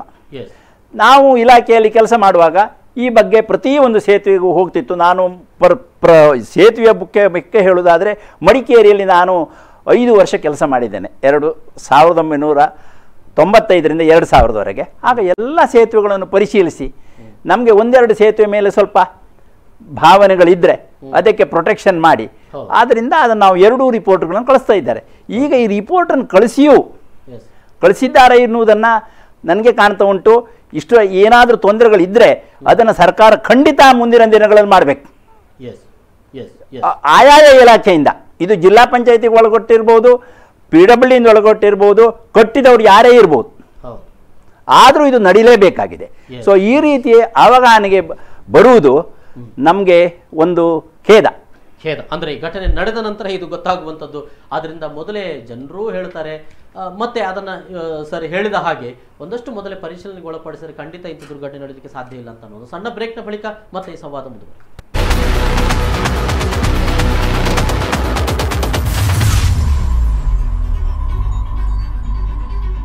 ಮತ್ತೊಮ್ಮೆ ಸ್ವಾಗತ ವೀಕ್ಷಕರೇ. ಸಾಯುತ್ತಿದ್ದೇನೆ ದಯವಿಟ್ಟು ಬದುಕಿಸಿ ಅಂತ ಸೇತುವೆಗಳು ಹೇಳ್ಕೊಳ್ಬೇಕಾಗಿದೆ. ಯಾಕಂತ ಹೇಳಿದರೆ ಸೇತುವೆಗೋಸ್ಕರ ಅಲ್ಲ, ಅದರ ಮೇಲೆ ಸಂಚರಿಸುವವರು ನಾವು, ಜೀವಹಾನಿ ಆಗುವುದು ನಮ್ಮದು. ಅದು ಈಗ ಬೇಡಿಕೊಳ್ತಾ ಇದೆ, ನನ್ನನ್ನು ಬದುಕಿಸಿ ಅಂತೇಳಿ. ಸರ್ ಸುಧಾಕರ್ ಪೂಂಜೆ ಅವರೇ, ಬಹುಶಃ ಬಹಳಷ್ಟು ಹೋರಾಟಗಳನ್ನು ತಾವು ಕೂಡ ಮಾಡಿದರು. ಸರ್ ಒಂದಷ್ಟು ಅಂಶಗಳನ್ನು ಇಲ್ಲಿ ತಂದಿದ್ದಾರೆ. ಅಂದರೆ ಯಾವ ರೀತಿಯಲ್ಲಿ ಸೇತುವೆಗಳನ್ನು ಕಟ್ಟಬೇಕಾಗಿರುವಂಥದ್ದು ಮತ್ತು ಯಾವ ರೀತಿಯ ಅಸಡ್ಡೆಗಳನ್ನು ಮಾಡಲಾಗ್ತಾ ಇದೆ ಅಂತ ಅನ್ನೋದು ಏನು ಹೇಳ್ತಾರೆ? ನೋಡಿ, ಯಾವುದೇ ಒಂದು ಸಂಸ್ಥೆ ಅಥವಾ ಈ ಸಾರಿಗೆ ವಾಹನ ಇರ್ಬೋದು, ಪ್ರತಿ ವರ್ಷಕ್ಕೊಂದು ಬಾರಿ ಅದು ಇನ್ಸ್ಪೆಕ್ಷನ್ ಅಂತ ಮಾಡ್ತಾರೆ. ಇದು ಬಹುಶಃ ಬ್ರಿಡ್ಜ್ಗಳನ್ನು ಕಟ್ಟುವಾಗ ಇನ್ಸ್ಪೆಕ್ಷನ್ ಮಾಡ್ತಾರೆ, ಅಥವಾ ಫೈನಲ್ ಇನ್ಸ್ಪೆಕ್ಷನ್ ಅಂತ ಇದೆ. ಅದು ಆದ ನಂತರ ನಾನು ಹೇಳೋದಾದ್ರೆ ವರ್ಷಕ್ಕೊಮ್ಮೆ ಅಥವಾ 5 ವರ್ಷಕ್ಕೊಮ್ಮೆ ಅದರ ಫಿಟ್ನೆಸ್ ಅನ್ನು ಪರೀಕ್ಷೆ ಮಾಡಬೇಕು. ಒಂದನೇದಾಗಿ ಈ ಫಿಟ್ನೆಸ್ ಪರೀಕ್ಷೆ ಮಾಡಿದ್ರೆ ಎಲ್ಲ ಗೊತ್ತಾಗ್ತದೆ ಏನು ತೂತು ಇದೆ ಅಂತ. ಈ ಫಿಟ್ನೆಸ್ ಪರೀಕ್ಷೆ ಮಾಡುದಿಲ್ಲ. ಸರ್ ಹೇಳಿದ್ರು ಈಗ ಪ್ರತಿ ಬಾರಿ ಅದರ ವರದಿ ಕೊಡ್ಬೇಕಂತ. ಈಗ ಬಹುಶಃ ಅವ್ರದ್ದು ತುಂಬಾ ಹಿಂದಿನವರಲ್ಲ, 2000 ಇಸ್ವಿಯಲ್ಲಿ ವರ್ಕ್ ಮಾಡಿದವರು. ಅವರ ಟೈಮಲ್ಲಿ ಈ ಪ್ರೊಸೆಸ್ ಎಲ್ಲ ಚೆನ್ನಾಗಿ ನಡೀತಾ ಇತ್ತು. ಈಗಂದ್ರೆ ಒಂದು 25 ವರ್ಷದಿಂದ ಈ ಕಾರ್ಯಗಳೆಲ್ಲ ಭ್ರಷ್ಟಾಚಾರ ತುಂಬಿ ಇದು ಇನ್ಸ್ಪೆಕ್ಷನ್ ಮಾಡಿ ಬಿಲ್ ಸಿಕ್ಕಿದ್ರೆ ಆಯ್ತು. ಆಮೇಲೆ ಅದನ್ನು ಮತ್ತೊಮ್ಮೆ ಇನ್ಸ್ಪೆಕ್ಷನ್ ಅದರ ಫಿಟ್ನೆಸ್ ಇದೆಯೋ ಅಥವಾ ಇದು ಏನು ಸಂಚಾರಕ್ಕೆ ಇದು ಅನುಕೂಲ ಇದೆಯೋ ಅಂತ ಅದರ ಫಿಟ್ನೆಸ್ ನೋಡೋ ಪರಿಸ್ಥಿತಿ ಇಲ್ಲ. ಹಾಗಾಗಿ ಇಂಥ ಘಟನೆಗಳು ಗಡಿ ಆಗ್ತಾ ಇರ್ತವೆ ಎಲ್ಲಾ ಕಡೆಯಲ್ಲಿ. ನಮ್ಮ ರಾಜ್ಯದಲ್ಲ, ಎಲ್ಲ ರಾಜ್ಯದಲ್ಲಿ ಇದೇ ಪರಿಸ್ಥಿತಿ. ಇದಕ್ಕೆ ಅಧಿಕಾರಿಗಳು ಎಲ್ಲ ಶಾಮೀಲಾಗ್ತಾರೆ ಇದರಲ್ಲಿ. ಅಂದ್ರೆ ಬಿಲ್ ಸಿಗುವವರೆಗೆ ಮಾತ್ರ ಇದರ ಫಿಟ್ನೆಸ್ ನೋಡುದು, ಅಥವಾ ಬಿಲ್ ಪಾಸ್ ಆಗುವವರೆಗೆ ಮಾತ್ರ ಅದರ ಫೈನಲ್ ಫಿಟ್ನೆಸ್ ಅನ್ನು ಬರೆದು ಕೊಡುದು, ಆಮೇಲೆ ಅದನ್ನು ಫಿಟ್ನೆಸ್ ನೋಡೋ ಪರಿಸ್ಥಿತಿ. ಈ ನಮ್ಮ ಮೂಲಾರಪಟ್ಟಣ ಸೇತುವೆ 1 ತಿಂಗಳ ಮೊದಲು ಸಾಮಾಜಿಕ ಜಾಲತಾಣದಲ್ಲಿ ಎಲ್ಲ ಬಂದಿದೆ. ಅದನ್ನು ಹೋಗಿ ಪರಿಶೀಲಿಸುವಷ್ಟು ತಾಳ್ಮೆ ಯಾವ ಅಧಿಕಾರಿಗೂ ಇಲ್ಲ, ಅಥವಾ ನಮ್ಮ ಜನಪ್ರತಿನಿಧಿಗಳು ಆ ಕಡೆ ತಲೆ ಹಾಕುದಿಲ್ಲ. ಅವರಿಗೆ ಅದರ ಗೊಡವೆ ಇಲ್ಲ. ಏನಾದ್ರೂ ದೊಡ್ಡ ದುರಂತ ಸಂಭವಿಸಿದ ಮೇಲೆ ಹೋಗಿ ಸ್ಥಳಕ್ಕೆ ಭೇಟಿ ಕೊಟ್ಟು ಸೇತುವೆಗಳ ಬಗೆಗೆ ಎಷ್ಟೊಂದು ಸುದ್ದಿಗಳನ್ನು ಮಾಡ್ತೇವೆ ಸರ್. ಬೇರೆ ಬೇರೆ ಸೇತುವೆಗಳ ಬಗ್ಗೆ ಇದು ಮುರಿದು ಬೀಳುತ್ತಾ ಇದೆ ಅಂತ ನಾವು ಎಷ್ಟು ಮಾಡಿದ್ದೇವೆ. ಯಾವ ಸೇತುವೆ ಬಗೆಗೆ ಇವರು ಹೋಗಿ ಪರಿಶೀಲನೆ ಮಾಡಿ ರಿಪೋರ್ಟ್ ಕೊಟ್ಟದ್ದಿದೆ, ಒಂದು ಮಾಹಿತಿ ಇಲ್ವ ಅವರಿಗೆ? ಸೇತುವೆಗಳ ಬಗ್ಗೆ ನಾನು ಬರ್ತೇನೆ ಸರ್. ಈಗ ಈ ಸೇತುವೆಗಳಿಗೆ ಒಂದು ಮಾನದಂಡ ಇದೆಯಾ ಅಂತ ಅಂದ್ರೆ ಒಂದು ಗ್ರಾಮೀಣ ಭಾಗದ ಒಂದು ಸೇತುವೆ, ಅಥವಾ ರಾಜ್ಯ ಹೆದ್ದಾರಿ ಒಂದು ಸೇತುವೆ, ಅಥವಾ ರಾಷ್ಟ್ರೀಯ ಹೆದ್ದಾರಿಯ ಸೇತುವೆಗಳು ಏನಾದರೂ ಇದೆಯಾ? ಈ ಮಾನದಂಡ ಇದ್ದೇ ನಾವು ಸರ್ಕಾರದ ಕೆಲಸವನ್ನು ಮಾಡಬೇಕಾಗಿದೆ. ಮಾನದಂಡ ಹೇಗೆ ಉಂಟಂದೇಳಿ ಹೇಳಿದರೆ 2 ಭಾಗಗಳನ್ನಾಗಿ 3 ಭಾಗಗಳನ್ನಾಗಿ ನಾವು ಸ್ಟ್ರಕ್ಚರನ್ನು ಮಾಡ್ತೇವೆ. Foundation, substructure and super structure ಅಂತ. ಫೌಂಡೇಶನನ್ನು ಮತ್ತು ಸಬ್ಸ್ಟ್ರಕ್ಚರನ್ನು ಆಯಾಯ ಪ್ರದೇಶದ ಅನುಸಾರದ ಮಣ್ಣಿನ ಭಾರ ಹೊರುವಂಥ ಸಾಮರ್ಥ್ಯವನ್ನು ನೋಡಿಕೊಂಡು ನಾವು ಅದನ್ನು ವಿಮರ್ಶಿಸಿ ಅದರ ವಿನ್ಯಾಸವನ್ನು ಕೊಡಬೇಕು. ಅದಕ್ಕಿಂತ ಸೂಪರ್ ಸ್ಟ್ರಕ್ಚರ್ ಹೇಳ್ತೇವೆ. ಸೂಪರ್ ಸ್ಟ್ರಕ್ಚರ್ ಅಂದರೆ ಸ್ಲ್ಯಾಬು. ಇದನ್ನು ಸರ್ಕಾರ IRC ಅಂತ ಒಂದು ನಿಬಂಧನೆಯನ್ನು ಮಾಡಿದೆ. ಅದನ್ನು ಸ್ಟೇಟ್ ಗೌರ್ಮೆಂಟ್ ಆಗಿರಲಿ, ಜಿಲ್ಲಾ ಪಂಚಾಯತ್ ಆಗಿರಲಿ, ಅಥವಾ ಗ್ರಾಮೀಣದಲ್ಲಿ ಒಂದು ಗ್ರಾಮ ಪಂಚಾಯತ್ ಆಗಿರಲಿ, ಅದನ್ನು ಅವರು ಸೂಪರ್ ಸ್ಟ್ರಕ್ಚರನ್ನು ಅದನ್ನು ಫಾಲೋ ಮಾಡಲೇಬೇಕು. ಅದಕ್ಕಿಂತ ಉನ್ನತೀಕರಣವಾಗಿ ಅದನ್ನು ಮೇಲ್ದರ್ಜೆಗೆ, ಅದಕ್ಕಿಂತ ಮೇಲ್ದರ್ಜೆಯಾಗಿ ಇವತ್ತಿನ ಹೊಸ ತಂತ್ರಜ್ಞಾನದ ಪ್ರಕಾರ ಏನಾದರೂ ಒಂದು ವಿನ್ಯಾಸ ಬಂದರೆ ಅದನ್ನು ಸರ್ಕಾರ ವೆಟ್ಟಿಂಗ್ ಅಂತ ಹೇಳ್ತಾರೆ. ಅದನ್ನು ಬೇರೆ ಒಂದು ಇಲಾಖೆಯಿಂದ ಅದನ್ನು ಪುನಃ ಸ್ಕ್ರೂಟಿನಿ ಮಾಡಿ ಅದನ್ನ ಮೇಲ್ಪದರ ಅಂದ್ರೆ ಸೂಪರ್ ಸ್ಟ್ರಕ್ಚರ್ ಹೇಳ್ತೇವೆ. ಭಾಗದ ಸೇತುವೆಗೂ ಅನ್ವಯಿಸ್ತದೆ. ಸರ್ಕಾರದ ರೂಲ್ ಎಲ್ಲದಕ್ಕೂ ಅನ್ವಯಿಸ್ತದೆ, ಎಲ್ಲದಕ್ಕಂತ ಇದು ಒಂದು ಮಾನದಂಡ. ಇದರಲ್ಲಿ ನಾವು ಪ್ರತ್ಯೇಕವಾಗಿ ಅದಕ್ಕೆ ಬೇರೆ ಇದಕ್ಕೆ ಬೇರೆ ಅಂತ ಹೇಳಲಿಕ್ಕಿಲ್ಲ.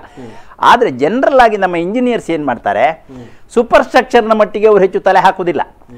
ಸರ್ಕಾರದ ಮಾನದಂಡ ಉಂಟು, ಅದರ ಪ್ರಕಾರ ಮಾಡ್ತಾರೆ. ಫೌಂಡೇಶನ್ನು ಮತ್ತು ಸಬ್ಸ್ಟ್ರಕ್ಚರ್ ಅಂದರೆ ಪಿಯರ್ ಪೋರ್ಷನ್ ಅಬೋವ್ ವಾಟರ್ ಲೆವೆಲ್ನಿಂದ ಮೇಲಿನ ಬೀಮು ಸ್ಲ್ಯಾಬ್ ಬರುವಂಥವರೆಗೆ ಇವರು ಅದಕ್ಕೆ ತಕ್ಕುದಾದ ವಿನ್ಯಾಸವನ್ನು ಆಯಾಯ ಕಡೆಯಿಂದ ಮಾಡಿಸ್ಕೊಳ್ಬೇಕು. ಈಗ ಫಾರ್ ಎಕ್ಸಾಂಪಲ್, ಈಗ ಕಾರ್ಪೊರೇಷನ್ಲಿ ಒಂದು ಬ್ರಿಡ್ಜ್ ಆಗ್ತಾ ಉಂಟು. ಅಲ್ಲಿಯ ಇಂಜಿನಿಯರ್ಸ್ ಅದನ್ನು ನೋಡ್ತಾರೆ. ಅವ್ರಿಗೆ ಕಷ್ಟ ಆದರೆ ಅದನ್ನು PWD ಕಳಿಸ್ತಾರೆ. PWDಯಲ್ಲಿ ವಿನ್ಯಾಸವನ್ನು ನೋಡ್ತಾರೆ. ಅವರಿಗೂ ಅದರ ಬಗ್ಗೆ ಕಂಟ್ರೋಲ್ ಸಿಕ್ಕದಿದ್ದರೆ ಹೆಚ್ಚು ನುರಿತವರಿಂದ NITK ಹಾಗೆ Indian institute of science Bangalore ಇವರಿಂದ ಪುನಃ ಅದನ್ನು ಪರಿಶೀಲಿಸಿ ಆ ಪರಿಶೀಲನೆಗೆ ಒಳಪಟ್ಟು ಕಾಮಗಾರಿ ಆಗಲೇಬೇಕು. ಇದಕ್ಕೆ ಇದು ನಿಬಂಧನೆ, ಇದರ ಪ್ರಕಾರ ಆಗ್ತಾ ಉಂಟಂತ ನಾವೆಲ್ಲ ಒಪ್ಕೊಳ್ತೇವೆ. ಇದು ಯಾಕೆ ಆಗ್ತಾ ಉಂಟು, ಈ ರೀತಿಯನ್ನು ಯಾಕೆ ಆಗ್ತಾ ಉಂಟು, ಈಗ ಒಂದು ಸೇತುವೆ ಬಿದ್ದೋಯ್ತು ಅಂತೇಳಿ ಹೇಳಿ ನಿನ್ನೆಯಿಂದ ವರದಿ ಬಂದಿದೆ. ನಮಗೂ ನೋಡುವಾಗಲೂ ತುಂಬ ಮನಸ್ಸಿಗೆ ತುಂಬ ದುಃಖ ಆಗ್ತದೆ. ನಾವು ಮಾಡಿದ ಮಗು ನಮ್ಮ ಎದುರುಗಡೆಯಲ್ಲೇ ಒಳಗಡೆ ಹೋಗ್ತಾ ಉಂಟಲ್ಲ, ಸಾಯ್ತಾ ಉಂಟಲ್ಲ ಅಂತೇಳಿ ಹೇಳುವುದನ್ನು ನೀವಲ್ಲಿ ತೋರಿಸುವಾಗ ನಮಗೆ ನಿಜವಾಗಿ ಖೇದ ಆಗ್ತಾ ಉಂಟು. ಸೊ ಇದಕ್ಕೆ ಇಲಾಖೆ ಎಚ್ಚೆತ್ತುಕೊಳ್ಬೇಕು. ಇಲಾಖೆ ಏನು ಮಾಡಬೇಕಂದೇಳಿ ಹೇಳಿದರೆ, ವಿನ್ಯಾಸವನ್ನು ಸರಿಯಾಗಿ ಅದನ್ನು ಆಗದೆ ಅದನ್ನು ಕಾರ್ಯಗತವನ್ನು ಮಾಡುವಂಥ ಪ್ರಶ್ನೆಯೇ ಇಲ್ಲ. ವಿನ್ಯಾಸವನ್ನು ಮಾಡುವಾಗ ಭಾರ ಹೊರುವ ಸಾಮರ್ಥ್ಯ ಬೇಕು. ಆ ಸಾಯಿಲ್ ಎಷ್ಟು ಭಾರ ತಗೊಳ್ತದೆ. ಈಗ ನೀವು ಆಗ ಫಸ್ಟ್ ಇಂಟ್ರೊಡಕ್ಷನಲ್ಲಿ ಹೇಳಿದ್ರಿ, ಬ್ರಿಟಿಷರ್ ಕಾಲದ ಕಟ್ಟಿದ ಬ್ರಿಡ್ಜ್ಗಳೆಲ್ಲ ಇವತ್ತು ಉಳಿದಿದ್ದೇವೆ, ಇವತ್ತು ನಾವು ಕಟ್ಟುವಂಥ ಬ್ರಿಡ್ಜ್ಗಳೆಲ್ಲ ಹಾಳಾಗ್ತಾ ಉಂಟಂತ ಹೇಳ್ತಾ ಇದ್ದೀರಿ. ಇದಕ್ಕೆ ಕಾರಣ ಏನು? ಈಗ ನಾವು ಆ ಪ್ರಕಾರ ಹೋಗ್ತಾ ಇಲ್ಲ, ರೂಲ್ಸ್ ಮತ್ತು ಇದನ್ನು ಫಾಲೋ ಮಾಡ್ತಾ ಇಲ್ಲ ಅನ್ನೋದನ್ನು ನಾವು ಒಪ್ಪಿಕೊಳ್ಬೇಕಾಗಿದೆ.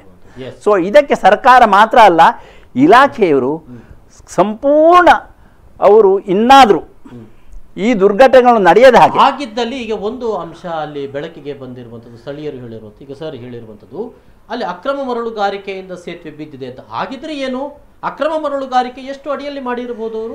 ಈಗ ಅಂದ್ರೆ ಅಷ್ಟಕ್ಕೆ ಅವರು ಪಿಲ್ಲರ್ ಅನ್ನ ಅಲ್ಲಿ ಏರಿಸಿದ್ದಾರೆ.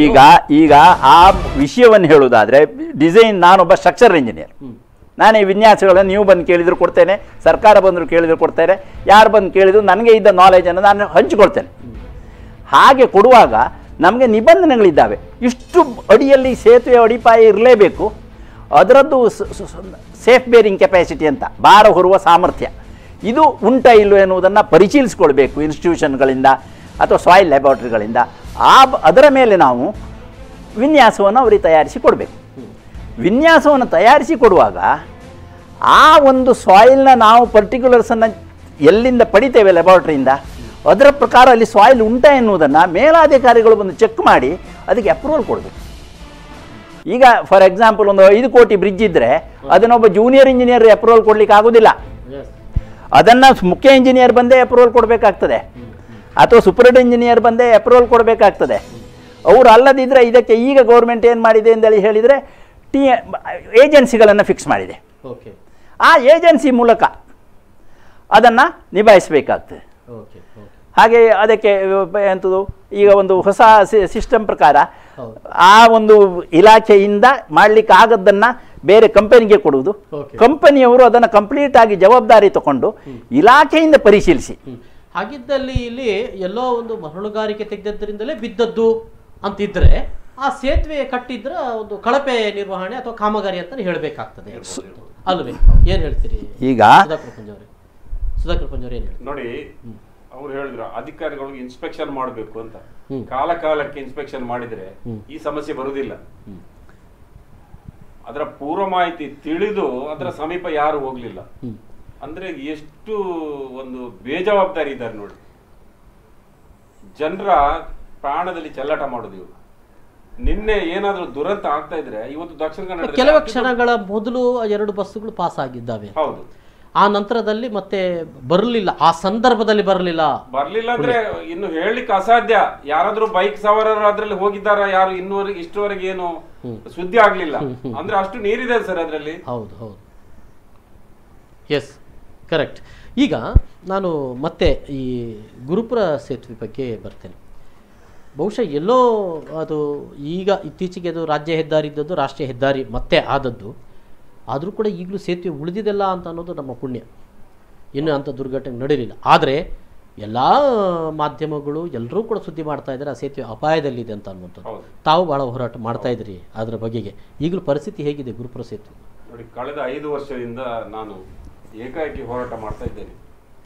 ಒಂದು 2 ವರ್ಷದಿಂದ ಸ್ವಲ್ಪ ಜನರು ಇದಕ್ಕೆ ಒಲವು ತೋರಿ ನನ್ನೊಟ್ಟಿಗೆ ಕೈ ಜೋಡಿಸಿದ್ದಾರೆ. ನಾವೊಂದು ಸಮಿತಿ ಮಾಡಿದ್ದೇವೆ ಇದಕ್ಕಾಗಿ, ರಾಷ್ಟ್ರೀಯ ಹೆದ್ದಾರಿ ಹೋರಾಟ ಸಮಿತಿ ಅಂತ. ಅದರಲ್ಲಿ ನಾವು ಪರ್ಟಿಕ್ಯುಲರ್ ಆಗಿ ಬ್ರಿಡ್ಜ್ ಅಂತಲ್ಲ, ರಾಷ್ಟ್ರೀಯ ಹೆದ್ದಾರಿ ಅಂದ್ರೆ Solapur, connecting to Mangalore to Solapur. ಅದರಲ್ಲಿ ನಮ್ಮ ಹೇಗೆ ವಿಭಾಗ ಅಂದ್ರೆ ವಿಕರ್ಣಕಟ್ಟೆ ಕೈಗಂಬದಿಂದ ಮೂಡಬಿದಿರೆವರೆಗೆ ಚತುಷ್ಪಥ ಆಗ್ಬೇಕಂತ ಒಂದು ಪ್ರಪೋಸಲ್ ಇದೆ. 1923ನೇ ಇಸುವೆಯಲ್ಲಿ ನಿರ್ಮಾಣ ಆದಂತ ಬ್ರಿಡ್ಜ್ ಅದು. ಅಂದ್ರೆ ನಾನು ಹೇಗೆ 1923 ನಾನು ಹೇಗೆ ಹೇಳ್ತೇನೆ ಅಂತ ಕೆಲವರು ಆಶ್ಚರ್ಯ ಇರ್ಬೋದು. ಅದ್ರ ಮೂಡಬಿದಿರೆಯಿಂದ ಮಂಗಳೂರಿಗೆ ಹೋಗುವಾಗ ಎಡಭಾಗದಲ್ಲಿ ಪ್ರವೇಶದಲ್ಲೇ ಒಂದು ಕಲ್ಲು ಹಾಕಿದ್ದಾರೆ. ಅದರಲ್ಲಿ 1923 ಅಂತ ಕೆತ್ತಿದ್ದಾರೆ. ಅದು ಈಗಲೂ ಇದೆ. ಅದರ ಆಧಾರದಲ್ಲಿ ನಾವು ಅದರ ಬಹುಶಃ ನಿರ್ಮಾಣ ಹೇಳ್ಬೇಕು. ಅದರಲ್ಲಿ ಒಂದು ಸ್ತಂಭ ಇತ್ತು, ಅಶೋಕ ಸ್ತಂಭ. ಅದೆಲ್ಲ ಅದಕ್ಕೆ ಏಟು ತಿಂದು ಅದೆಲ್ಲ ಕಿತ್ತು ಹೋಗಿದೆ. ನೋಡಿ, ಕಳೆದ ಜನವರಿಯಲ್ಲಿ 8 ಸರ್ಕಾರಿ ಬಸ್ ಸ್ಯಾಂಕ್ಷನ್ ಆಗಿದೆ ಮೂಡಬಿದಿರೆಗೆ ಅಥವಾ ಕಾರ್ಕಳಕ್ಕೆ ಮಂಗಳೂರಿಂದ. ಅದಕ್ಕಾಗಿ ಅದೆಲ್ಲ ನಾರ್ಮಲ್ ಪ್ರೊಸೆಸ್ ಇದ್ದದೆ. ಅದಕ್ಕೆ ಖಾಸಗಿಯವರು ತಡೆಯಾಜ್ಞೆ ತರುವುದು ಇದೆಲ್ಲ ಇತ್ತು. ಅದಕ್ಕಾಗಿ ಸಾರಿಗೆ ಪ್ರಾಧಿಕಾರ ಜಡ್ಜ್ ಒಂದು ಕಮಿಷನ್ ಅಪಾಯಿಂಟ್ ಮಾಡಿದ್ರು ಮಾರ್ಚ್ ಅಲ್ಲಿ, ಒಂದು 5 ಜನರ ಸಮಿತಿ. ಅದರಲ್ಲಿ ನನಗೆ 1 ವಾರದೊಳಗೆ ಗುರುಪುರ ಬ್ರಿಡ್ಜಿನ ರಿಪೋರ್ಟ್ ಕೊಡಬೇಕು ಅಂತ. ಆ ಬ್ರಿಡ್ಜಿನ ಫಿಟ್ನೆಸ್ ಚೆನ್ನಾಗಿದೆ ಅಂತ ರಾಷ್ಟ್ರೀಯ ಹೆದ್ದಾರಿ ಇಂಜಿನಿಯರ್ ರಿಪೋರ್ಟ್ ಕೊಟ್ಟಿದ್ದಾರೆ. ಯಾವ ಮಾನದಂಡ ಅಥವಾ ಯಾವ ಆಧಾರದ ಮೇಲೆ ಕೊಟ್ಟಿದ್ದಾರೆ ನನ್ಗೆ ಗೊತ್ತಿಲ್ಲ. ನಮ್ಮ ಹತ್ರ ರಿಪೋರ್ಟ್ ಇದೆ. ಎಸ್ ಸರ್, ಅದರ ಬಗ್ಗೆ ಮತ್ತೆ ಮುಂದೆ ಚರ್ಚೆ ಮಾಡಿದ್ವಿ. ಸಣ್ಣ ಬ್ರೇಕ್ ತಗೊಳ್ಬೇಕಾಗಿದೆ. ಬ್ರೇಕ್ ನಂತರ ಮತ್ತೆ ಈ ಸಂವಾದ ಮುಂದುವರೆದು.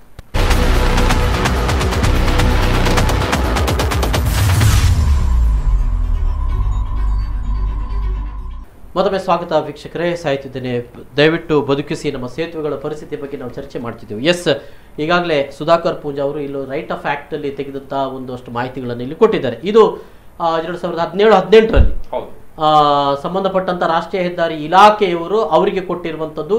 ಗುರುಪುರ ಸೇತುವೆ ಯಾವುದೇ ತೊಂದರೆ ಇಲ್ಲ, ವಾಹನ ಸಂಚಾರ ಮಾಡಬಹುದು, ನೀವು ಧೈರ್ಯವಾಗಿ ಸಂಚಾರ ಮಾಡುವ ಸರ್ಟಿಫಿಕೇಟ್ ಕೊಟ್ಟಿದ್ದಾರೆ. ಏನಾದರೂ ಅವಘಡ ನಡೆದರೆ ಅವರೇ ಅದಕ್ಕೆ ಜವಾಬ್ದಾರಿ ಆಗ್ತಾರಂತೆ. ಏನ್ ಹೇಳ್ತೀರಿ ಸುಧಾಕರ್ ಪೂಂಜಾ ಅವರು? ನೋಡಿ, ನಾವು ಸ್ಮಾರ್ಟ್ ಸಿಟಿ. ಓಕೆ, ಒಂದು ನಿಮಿಷ, ಶೇಖರ್ ಅವರು ಕರೆ ಹೇಳಿದ್ದಾರೆ. ನಮಸ್ಕಾರ. ನಮಸ್ಕಾರ ಸರ್, ನಾನು ಜಯಶೇಖರ್ ಅಂತ. ಸರ್, ತಮ್ಮ ಅಭಿಪ್ರಾಯ?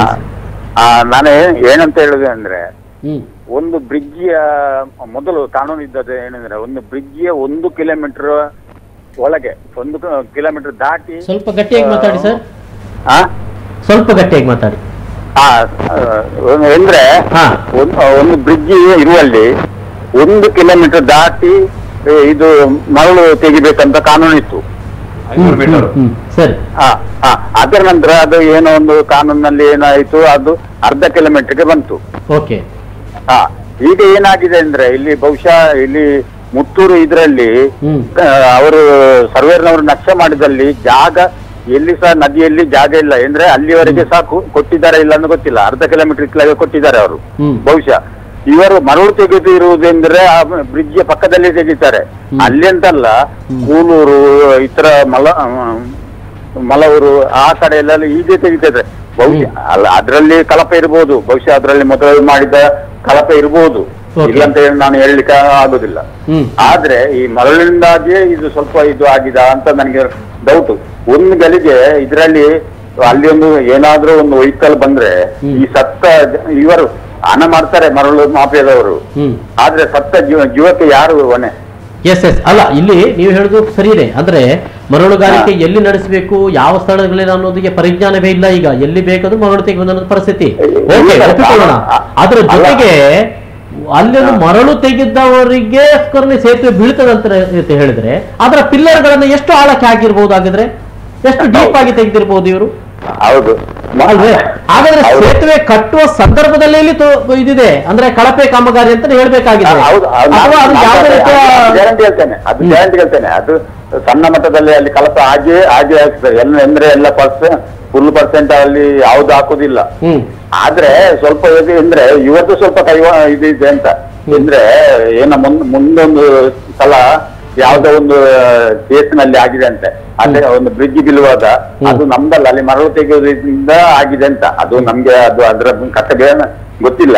ಆದ್ರೆ ಹೇಳಿದ್ದಾರೆ ಅಂತ ಅದು ನಮ್ಗೆ ಜವಾಬ್ದಾರಿ, ಕೋರ್ಟ್ ನಲ್ಲಿ ನಮ್ಗೆ ಜವಾಬ್ದಾರಿ ಇಲ್ಲ ಅಂತ ಹೇಳಿದಾರಂತೆ. ಅದರ ನಂತರ ಅದು 1 ಕಿಲೋಮೀಟರ್ ದೂರ ಅಂತ ಇಟ್ರು. ಅದರ ನಂತರ ಸರ್ಕಾರ 1/2 ಕಿಲೋಮೀಟರ್ ಇಟ್ರು. ಈಗ ಏನಂದ್ರೆ 1/2 ಕಿಲೋಮೀಟರ್ ನಂತರ ಸರ್ವೇರ್ನವರು ನಕ್ಷೆ ಕೊಡ್ತಾರೆ. ಆದ್ರೆ ಇವರು ಮರಳು ತೆಗೆಯೋದು ಅದರ ಬುಡದಲ್ಲಿ ಮರಳು ತೆಗೆಯೋದು. ನೀವು ಎಲ್ಲಿ ಬೇಕಾದ್ರೆ ನಾಳೆ ಬೆಳಿಗ್ಗೆ ಹೋಗ್ಬೇಕಾದ್ರೆ ನೋಡಿ ಅದರ ಬುಡದಲ್ಲೇ ತೆಗೆಯೋದು ಇವರು. ಎಲ್ಲಿ ಬ್ರಿಡ್ಜ್ ಇದೆ ಅಲ್ಲಿ ಇಲ್ಲ ಬೇಕಾದ್ರೆ ನೀವು ನಾಳೆ ಬೆಳಿಗ್ಗೆ ಇನ್ಸ್ಪೆಕ್ಷನ್ ಮಾಡಿ. ಈ ಘಟನೆ ನಂತರ ಆದ್ರೂ ಕೂಡ ಸಂಬಂಧಪಟ್ಟವರಿಗೆ ಎಚ್ಚೆತ್ತುಕೊಳ್ಳೇಬೇಕು. ಇಲ್ಲದೆ ಹೋದಲ್ಲಿ ಬಹುಶಃ ದೊಡ್ಡ ಒಂದು ಆತಂಕ, ದೊಡ್ಡ ಒಂದು ದುರಂತಕ್ಕೆ ನಾವು ಮತ್ತೆ ಎಡೆ ಮಾಡಿಕೊಡ್ಬೇಕಾಗ್ತದೆ ಅಂತ ಅನ್ನುವಂಥದ್ದು. ಓಕೆ, ಶೇಖರಂಚನ್ ಅವರು ಧನ್ಯವಾದ. ಅಲ್ಲ ಸರ್ ಒಂದು ನಿಮಿಷ ಸರ್, ಒಂದು ನಿಮಿಷ. ಅಲ್ಲಿ ಒಂದು ಯಾವ್ದೋ ಒಂದು ಬಸ್ ಬಂದ್ರೆ ಒಂದು 50-60 ಜನ ಸತ್ರೆ ಇವರು ಯಾರು ಇದಕ್ಕೆ ಉತ್ತರ ಕೊಡ್ತಾರೆ ಸರ್? ಕರೆಕ್ಟ್. ಇವರು ಮರಳು ತೆಗೆಯೋದನ್ನು ನಿಲ್ಲಿಸ್ಲಿಕ್ಕೆ ಆಗುದಿಲ್ಲ ಈ ಸರ್ಕಾರದವರಿಗೆ. ಯಾರ ಮಕ್ಕಳು ಯಾರ ಸತ್ರೆ ಇವರಿಗೆ ಏನಾಗ್ತದೆ? ಇವರಿಗೆ ಹಣ ಆಗಿದ್ರ ಆಯ್ತು. ಸರಿ ಸರ್. ಸರ್, ತಮ್ಮ ಕಾಳಜಿಗೆ ಧನ್ಯವಾದಗಳು. Thank you. ಮಾತಿಗೆ ಹೇಳಿ ಸುರೇಶ್. ಅಂದ್ರೆ ಈ ಇಡೀ ಒಟ್ಟು ಗುರುಪುರ ಸೇತುವೆ ಬಗ್ಗೆನೇ ತಾವು ಹೇಳ್ತಾ ಇದ್ದೀವಿ ನೋಡಿ. ಒಂದು ಸಂಕ್ಷಿಪ್ತವಾಗಿ ಹೇಳ್ತೇನೆ ನಾನು. ಗುರುಪುರ ಸೇತುವೆ ಬಗ್ಗೆ ನಾವು ಸಾಧಾರಣ 5 ವರ್ಷದಿಂದ ಹೋರಾಟ ಮಾಡ್ತಾ ಇದ್ದೇವೆ. ನಾನು ಈಗಾಗಲೇ ಹೇಳಿದ್ದೇನೆ, ಒಂದು ಗುರುಪುರ ಸೇತುವೆ ಫಿಟ್ನೆಸ್ ಅದು ಚೆನ್ನಾಗಿದೆ ಅಂತ ಒಂದು ರಿಪೋರ್ಟ್ ಕೊಟ್ಟಿದ್ದಾರೆ ರಾಷ್ಟ್ರೀಯ ಹೆದ್ದಾರಿ ಲೋಕೋಪಯೋಗಿ ಇಲಾಖೆ ಇಂಜಿನಿಯರ್ ಅವರು. ಓಕೆ, ಕಳೆದ ಮಾರ್ಚ್ ಅಲ್ಲಿ ಕೊಟ್ಟಿದ್ದಿರ್ಬೇಕು ಅದು. ನಾವು ಸಂಬಂಧಪಟ್ಟ ಎಲ್ಲ ಸಂಸದರು, ಶಾಸಕರುಗಳನ್ನು ಎಲ್ಲರನ್ನು ಭೇಟಿಯಾಗಿ ಮನವಿ ಕೊಟ್ಟಿದ್ದೇವೆ. ನಮ್ಮೊಬ್ರು DC ಇಬ್ರಾಹಿಂ ಅಂತ ಇದ್ರು, ಅವ್ರಿಗೆ ಕೂಡ ಮನವಿ ಕೊಟ್ಟಿದ್ದೇವೆ. ಎಲ್ಲರೂ ನಮ್ಗೆ ಕೇವಲ ಭರವಸೆ ಕೊಟ್ಟಿದ್ದು ಇದು ಆಗ್ತದೆ ಅಂತದ. ನೋಡಿ, ಇದು ಬ್ರಿಟಿಷ್ ಕಟ್ಟಿದ ಸೇತುವೆ ಆದ್ರಿಂದ ಈಗ 96ನೇ ವರ್ಷ ಆಚರಿಸ್ತಾ ಇದೆ. ಇನ್ನು 100 ವರ್ಷ ಆಚರಿಸಲಿ ನಮ್ಮ ಅಡ್ಡಿ ಇಲ್ಲ. ಅದೇ ನಾನು ಸರ್ ಹತ್ರ ಅದ್ರ ಬಗ್ಗೆ ಮಾಹಿತಿ ಕೇಳ್ತೇನೆ. ಆ ಕಲ್ಲುಗಳು ಅದು ಹೇಗೆ ಕಟ್ಟಿದಿರ್ಬೋದು ಅಂತ ಹೇಳಿ ಸರ್, ಹೇಳಿ. ನೋಡಿ, ಈ ಬಗ್ಗೆ ಯಾರು ಇಷ್ಟರವರೆಗೆ ಎಚ್ಚೆತ್ತುಕೊಳ್ಳಿಲ್ಲ. ರಾಷ್ಟ್ರೀಯ ಹೆದ್ದಾರಿ ಅಡಿಪಾಯದಲ್ಲೆಲ್ಲ ಸರಳುಗಳು ಕಾಣ್ತಾ ಇದೆ. ತುಂಬಾ ಚಾನೆಲ್ ಎಲ್ಲ ಬಂದಿದೆ, ಟಿವಿ ಚಾನೆಲ್ ಅಲ್ಲಿ ನೀವು ನೋಡಿರ್ಬೋದು. ನೀವು ಫೋಟೋಸ್ ಎಲ್ಲ ನಮ್ಮಲ್ಲಿ ಇದೆ. ನೋಡಿ, ಈ ಬಗ್ಗೆ ಇಷ್ಟರವರೆಗೂ ಅದ್ರಿಗೆ ಆಕ್ಷನ್ ತಗೊಳ್ಳಿಲ್ಲ. ನಾವು 3 ಬಾರಿ ಸಂಸದರನ್ನು ಸರ್ಕಿಟ್ ಹೌಸ್ ಅಲ್ಲಿ ಹೋಗಿ ಭೇಟಿ ಮಾಡಿ ಬಂದಿದ್ದೇನೆ. ಆಗ್ತದೆ ಅಂತ ಭರವಸೆ ಕೊಟ್ಟಿದ್ದಾರೆ ಹೊರತು ಇವತ್ತು ನಾಳೆ ಪೇಪರ್ ಅಲ್ಲಿ ಬರ್ತಾ ಉಂಟು ಆಗ್ತದೆ, ಚತುಷ್ಪಥ ಆಗ್ತದೆ. ಇದು ಎಷ್ಟು ವರ್ಷದಿಂದ ಆಗ್ತದೆ ತಮ್ಮ ಹೋರಾಟ? ಇದು ನಾವು 5 ವರ್ಷದಿಂದ ಹೋರಾಟ ಮಾಡ್ತಾ ಇದ್ದೇನೆ. ಕಳೆದ 5 ವರ್ಷದಿಂದ 2013ನೇ ಇಸ್ವಿಯಲ್ಲಿ ಭರವಸೆಗಳು ಮಾತ್ರ, ನಾಳೆ ಮಾತ್ರ. ಮತ್ತೆ ಆಗಿದೆ, ಎಲ್ಲವೂ ಆಗಿದೆ. ಟೆಂಡರ್ ಕರೀಲಿಕ್ಕೆ ನೋಡಿ, ಒಮ್ಮೆ ಸರ್ವೆ ಆಯ್ತು. ಸರ್ವೆ ಆಗಿ 3B ಏನೋ ಅದು ನೋಟಿಫಿಕೇಶನ್ ಮಾಡಿದ್ರು ಪೇಪರ್ ಅಲ್ಲಿ. ಅದು ಇದೆ ನಮ್ಮ ಹತ್ರ. ಈಗ ಮೊನ್ನೆ ಒಂದು ನ್ಯೂಸ್ ಪೇಪರ್ ಪ್ರಕಾರ ಆ ಸರ್ವೆಗಳು ಎಲ್ಲ ರದ್ದು. ಈಗ ಹೊಸತಾಗಿ ಸೇತುವೆ, ಇದು ಏನು ಸೇತುವೆ ಪ್ಲಸ್ ರಸ್ತೆಗೆ ಹೊಸತಾಗಿ ಸರ್ವೆ ಆಗ್ತಾ ಇದೆ. ನೋಡಿ, ಇದು ಮಂಗಳೂರು ಉತ್ತರ ಕ್ಷೇತ್ರ, ಮಂಗಳೂರು ಕ್ಷೇತ್ರ ಮತ್ತು ಮೂಡಬಿದಿರೆ ಕ್ಷೇತ್ರ, 3 ಕ್ಷೇತ್ರ ರಾಜ್ಯದ ಕ್ಷೇತ್ರಗಳಿಗೆ ಮತದಾರರ ಕ್ಷೇತ್ರದಲ್ಲಿ ಹೋಗ್ತದೆ ಈ ರಸ್ತೆ. ಒಬ್ರು ಸಂಸದರು ಇದಕ್ಕೆ 3ರನ್ನು ಭೇಟಿಯಾಗಿ 4ರನ್ನು ಭೇಟಿಯಾಗಿ ಬೇಕಾದಲ್ಲಿ ಪರಿಪರಿಯಾಗಿ ಹೇಳಿದ್ದೇವೆ ನಾವು. ಆದ್ರೂ ಇಷ್ಟರವರೆಗೆ ನೋಡಿ, ನಿನ್ನೆ ಒಂದು ವೃತ್ತಪತ್ರಿಕೆಯಲ್ಲಿ ಬಂದಿದೆ 37 ಕೋಟಿ ರೂಪಾಯಿ ರಾಷ್ಟ್ರೀಯ ಹೆದ್ದಾರಿಯಿಂದ ಇದಕ್ಕೆ ಸ್ಯಾಂಕ್ಷನ್ ಆಗಿದೆ, ಮಳೆಗಾಲಕ್ಕಲ್ದು ನಾವು ಕಾಮಗಾರಿ ಪ್ರಾರಂಭಿಸ್ತೇವೆ ಅಂತ. ಇದು ನಾವು ನಂಬುವಂತ ವಿಚಾರ ಅಲ್ಲ. ಅದಕ್ಕಿಂತ ಮೊದಲು ಮತ್ತೆ ಅದಕ್ಕೆ RTI ತೆಗೆದುಕೊಂಡ್ರೆ ಅದು ಪ್ರಸ್ತಾಪ ಬಂದಿಲ್ಲ ಅಂತ ಹೇಳ್ತಾರೆ. ಆದ್ರೆ ಈಗ ಪ್ರಸ್ತಾವ ನೋಡಿ, ಈಗ DPR ಆಗ್ಲಿಲ್ಲ. ನಾವು ಇಷ್ಟು ಒಂದು ಅರ್ಧ ಗಂಟೆ ಮೊದಲು ನಾವು ಪ್ರಾಜೆಕ್ಟ್ ಡೈರೆಕ್ಟರ್ ಹತ್ರ ಮಾತಾಡಿದ್ದೇವೆ ಫೋನಲ್ಲಿ. ಅದು ನನ್ಗೆ ಸಂಬಂಧಪಟ್ಟದ್ದಲ್ಲ, ಮತ್ತೊಬ್ರು ಇಂಜಿನಿಯರ್ ಇದ್ದಾರೆ, ಅವರ ನಂಬರ್ ಕೊಡ್ತೀನಿ, ಅವ್ರ ಹತ್ರ ಮಾತಾಡಿ ಅಂತ. ಅವ್ರು ಹೇಳ್ತಾರೆ ನಮ್ಗೆ ರಾಷ್ಟ್ರೀಯ ಹೆದ್ದಾರಿ ಸಂಬಂಧವೇ ಇಲ್ಲ, ಅದು ಹ್ಯಾಂಡ್ ಓವರ್ ಆಗ್ಬೇಕು ಅಂತ. ಈಗ ನಾನು ಪ್ರಧಾನಮಂತ್ರಿ ಅವರ ದೂರಿಗೆ ಸ್ಪಂದನೆಗೊಂದು ದೂರು ಹಾಕಿದ್ದೇನೆ. ಅದರಿಂದ ನನ್ಗೊಂದು ಚಿತ್ರದುರ್ಗದಿಂದ ಉತ್ತರ ಬಂದಿದೆ. ಜಿಲ್ಲಾಧಿಕಾರಿಗಳ ಬಳಿಯಲ್ಲಿದೆ ಫೈಲ್ ಅಂತ. ಆ ಫೈಲ್ ನೋಡಿ, ಜಿಲ್ಲಾಧಿಕಾರಿಯಲ್ಲಿದ್ದ ಫೈಲ್ ಅನ್ನು ಮೂವ್ ಮಾಡ್ಲಿಕ್ಕೆ ನಮ್ಮ ಯಾವ ಅಧಿಕಾರಿಗಾಗ್ಲಿ ಯಾವ ಇವರಿಗೆ ಸಂಸದ ಜಿಲ್ಲಾಧಿಕಾರಿ ಅಂದ್ರೆ ದಕ್ಷಿಣ ಕನ್ನಡ ಜಿಲ್ಲಾಧಿಕಾರಿ ಅವರ ಫೈಲ್ ಇದರಲ್ಲಿ ಇದೆ ಫೈಲ್. ಈಗ ಇದು ಪ್ರಧಾನಮಂತ್ರಿ ಅವರ ಕಚೇರಿಯಿಂದ ಬಂದು ಯಾವ್ದ್ರ ಬಗ್ಗೆ ಹೇಳ್ತಾ ಇದ್ರಿ? ಗುರುಪುರ ಸೇತುವೆ, ಗುರುಪುರ ರಸ್ತೆ ಬಗ್ಗೆ ಅದರಲ್ಲಿ ಸೇತುವೆ ಅದರಲ್ಲಿ ಬಂತು ಟೋಟಲ್ ಸೋಲಾಪುರ ರಸ್ತೆ. ಹೌದು. ಈಗ ರಾಜ್ಯ ಹೆದ್ದಾರಿ ಇಂಜಿನಿಯರ್ ಹತ್ರ ಕೇಳಿದ್ರೆ ಅದು ನಮ್ಗೆ ಸಂಬಂಧ ಇಲ್ಲ, ಅದು ರಾಷ್ಟ್ರೀಯ ಹೆದ್ದಾರಿ national highway authority of India hand over ಆಗಿದೆ ಅಂತ ಅವ್ರ ಹತ್ರ ಕೇಳಿದ್ರೆ ಹೇಳ್ತಾರೆ ನಮ್ಗೆ ಅವರು ಸ್ವಾಧೀನ ಮಾಡಿ ಕೊಟ್ಟ ಮೇಲೆ ನಮ್ಗೆ ಅದರ ಮೇಲೆ ಅಧಿಕಾರ. ನೋಡಿ ಈಗ ಪ್ಯಾಚ್ ಮಾಡ್ತೇವೆ ನೋಡಿ, ರಾಜಕೀಯ ವ್ಯಕ್ತಿಗಳದ್ದು ಅದು ಇರ್ಲಿ, ಅವರದ ಬೂಟಾಟಿಗೆ ಇರ್ಲಿ, ನಮ್ಗೆ ಬೇಡ ಅದು. ಅದು ಎಲೆಕ್ಷನ್ ಬರುವಾಗ ಬೇಕಾದಷ್ಟು ಭರವಸೆ ಕೊಡ್ತಾರೆ, ಇದು ಹೊಂಡ ತುಂಬಿಸ್ತಾರೆ, ಅದು ಮಾಡ್ತೇವೆ ಇದು ಮಾಡ್ತೇವೆ ಅಂತ. ಈಗಲೂ ಕೂಡ ಬರ್ತಾ ಉಂಟು, ನಿನ್ನೆ ಪೇಪರ್ಲಿ ಇದೆ, ಮೊನ್ನೆ ಪೇಪರ್ಲಿ ಇದೆ. ರಾಷ್ಟ್ರೀಯ ಹೆದ್ದಾರಿ ಇಂಜಿನಿಯರ್ ಒಬ್ಬರನ್ನು ಬಜ್ಪೆ PSI ಅವರು ಕರೆಸಿ ಅದರ ಬದಿ ಕುಸಿತ ಉಂಟಾಗಿದೆ. ಕುಸಿದು ಯಾವ ಕ್ಷಣದಲ್ಲಿ ಕೆಳಗೆ ಬಿದ್ದರೂ ಬೀರ್ಬೋದು ವಾಹನ. ಅವ್ರು ಏನ್ ಸ್ಟೇಟ್ಮೆಂಟ್ ಕೊಡ್ತಾರೆ ಅಂದ್ರೆ, ನನಗೆ ಆ ಬದಿಯ ಸೇತುವೆಯ ಬದಿಯಲ್ಲಿ ಒಂದು ತಾತ್ಕಾಲಿಕ ಇದು ತಡೆ ನಿರ್ಮಾಣ ಮಾಡಿದ್ ನನಗೆ ಗೊತ್ತೇ ಇಲ್ಲ ಅಂತ ಹೇಳ್ತಾರೆ ಅವರು ಇಂಜಿನಿಯರ್. ನೋಡಿ ಎಷ್ಟೊಂದು ಅಸಂಬದ್ಧ ಹೇಳಿಕೆ. PSI ಅವರು ಬಂದು ಅವರನ್ನು ಕರೆದು ತೋರಿಸಬೇಕು, ಆಮೇಲೆ ಇವರು ಇದೇ ಬುಲಾರಪಟ್ಟಣ ಸೇತುವೆ, ಇದು ಬುಲಾರಪಟ್ಟಣ ಸೇತುವೆ, ಇದು ಬುಲಾರಪಟ್ಟಣ ಸೇತುವೆ. ಇದು ನಾನು ಗುರುಪುರ ಸೇತುವೆ ವಿಷಯ ಮಾತಾಡೋದು. ನೋಡಿ ನಿನ್ನೆ ನಡೆದಂತಹ ಘಟನೆ ಗುರುಪುರ ಸೇತುವೆಯಲ್ಲಿ ಆಗುದಿಲ್ಲ ಅಂತ ಏನು ಭರವಸೆ ಇದೆ? ಏನು ಭರವಸೆ ಇದೆ? ಈಗಾಗಲೇ ಗಡಗಡ ನಡುತ್ತಾ ಇದೆ. ಹೌದು, ನಾವು ಅದನ್ನು ರಾಷ್ಟ್ರೀಯ ಹೆದ್ದಾರಿ ಅಲ್ಲಿ ಘನವಾಹನಗಳು ಹೋಗ್ಲೇಬೇಕು, ಅನಿವಾರ್ಯ ಪರಿಸ್ಥಿತಿ. ನೋಡಿ ಅದು ನಾನು ಪ್ರಕಾರ ಅದು ಕುದುರೆ ಗಾಡಿ ಹೋಗುವ ರಸ್ತೆ ಇದ್ದಂತೆ, ನನ್ ಗೊತ್ತಿಲ್ಲ, ನಾನು ಹುಟ್ಟೋ ಮೊದಲಿದ್ದು. ಎಸ್ ಸರ್, ಸಮಯ ಮೀರುತ್ತಾ ಬರ್ತಾ ಇರುತ್ತೆ ಸರ್. ಕೊನೆಯದಾಗಿ ಇಲ್ಲಿ ಏನ್ ಮಾಡಬೇಕಾಗಿದೆ ಸಂಬಂಧಪಟ್ಟ, ಇಲ್ಲಿ ಕೆಟಗರಿ ಅಂತ ಮಾಡ್ಲಿಕ್ಕೆ ಸಾಧ್ಯ ಇಲ್ಲ. ನೀವು ಆಗ್ಲೇ ಹೇಳಿದಿರಿ ಇದು ಈ ಸೇತುವೆ ಇಷ್ಟೇ, ಈ ಸೇತುವೆ ಇಷ್ಟೇ ಅಂತ ಮಾಡ್ಲಿಕ್ಕೆ ಸಾಧ್ಯ. ಎಲ್ಲಾ ಸೇತುವೆಗಳಲ್ಲೂ ಕೂಡ ಜನ ಪ್ರಯಾಣ ಮಾಡುವಂಥದ್ದು.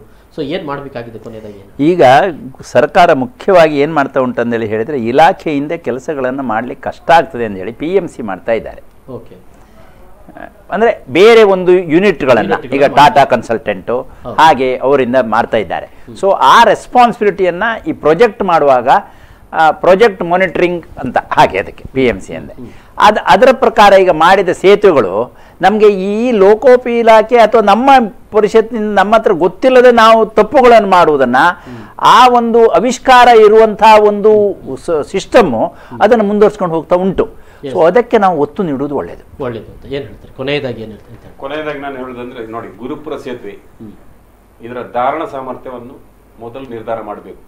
ತಕ್ಷಣ ಇದರ ಧಾರಣ ಸಾಮರ್ಥ್ಯ ಅಳಿಬೇಕು. ನಾನು ಕಳೆದ ಅಕ್ಟೋಬರ್ನಲ್ಲಿ ಸಂಸದರೊಂದಿಗೆ ಮಾತಾಡಿದ್ದೇನೆ.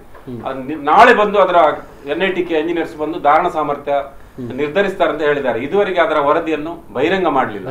ಒಂದನೇದಾಗಿ ಅದರ ಒಟ್ಟಿಗೆ ರಾಷ್ಟ್ರೀಯ ಹೆದ್ದಾರಿ 169 ಬಿಕರ್ನಕಟ್ಟೆಯಿಂದ ಮೂಡುಬಿದ್ರೆಯವರೆಗಾದ್ರೂ ವಿಸ್ತಾರ ಮಾಡಬೇಕು. ಅದರ ಪ್ರಪೋಸಲ್ ಹೋಗಿದೆ ಇಲ್ವೋ ಗೊತ್ತಿಲ್ಲ. ಎಲ್ಲರೂ ಸಮರ್ಪಕ ಹೇಳಿಕೆ ನೀಡೋರು ಯಾರು ಇಲ್ಲ, ಯಾವ ರಾಜಕೀಯದವರು ಇಲ್ಲ, ಅಧಿಕಾರಿಗಳು ಇಲ್ಲ. ಇದನ್ನು ತಕ್ಷಣ ನೋಡಿ, ನಿನ್ನೆ ಇದು ಒಂದು ಗಂಟೆ, ಇದು ನಿನ್ನೆದು ಅವಘಡ ಇದೆ ಅಲ್ಲ, ಇದೊಂದು ಸೂಚನೆ.